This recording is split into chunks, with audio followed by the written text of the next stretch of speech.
kuzatuvchilar, mana bugun yana bitta rezultat bor. Bizlarda 3 oy oldin sahniy diabet ikkinchi tip bilan operatsiya bo'lgan bemorimiz Qashqadaryodan bugun keldilar, qayta tekshiruv. Bizlarni chaqirishimizdan maqsad organizmda qanday o'zgarishlar bo'lyapti, o'sha narsani aniqlash uchun 3 oydan keyin qayta ko'rikka keldilar. Qandaysiz hozir operatsiyadan keyin? O'zingiz qanday his qilyapsiz? Operatsiyadan keyin yaxshi, doktor, rahmat sizlarga, mana shu Gipokrat klinikasining barcha vrachlariga. Necha bo'lib yuribdi hozir saqiringiz? Faqir och qoringa 5. 5. Ertalabki ovqatdan keyin 8, 9, 10 gacha chiqadi. Operatsiyadan oldin necha bo'lib yurardingiz?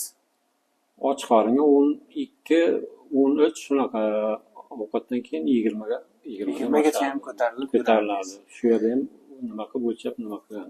Ovqatlardan nimalar yeyapsiz hozir?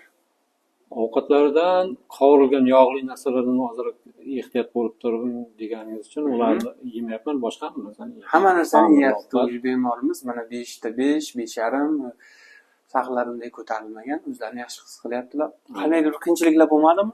Operatsiyadan keyin hammasi yaxshimi? Yo'q, Xudo xolasa. hammasi yaxshi. Og'riqlar sezilmaydi operatsiyadan keyin. Hech narsani sezganmi? Yaxshi, yo'qmi? Yaxshi, siz olamni qatorida saqiringizni o'ylamasdan. Yo'q, umuman o'ylamay qoldim. Oldin tabletgacha vaqtga qarab, stresslarga tushib, stresslar, uyqusizlik. Hozir oyog'ingizda urishlar ketdimi? Ketgan, yaxshi, hammasi bo'ldi. Xudo xolasa. Oyoqlar og'rishlari bor edi. Suv ko'p ichardim. Ular suv ichmay qoldim. Sovuq suv ichmayapsiz hozir. Kechqurun yeyishga ko'p chiqmayapsiz. Yo'q, chiqmayman.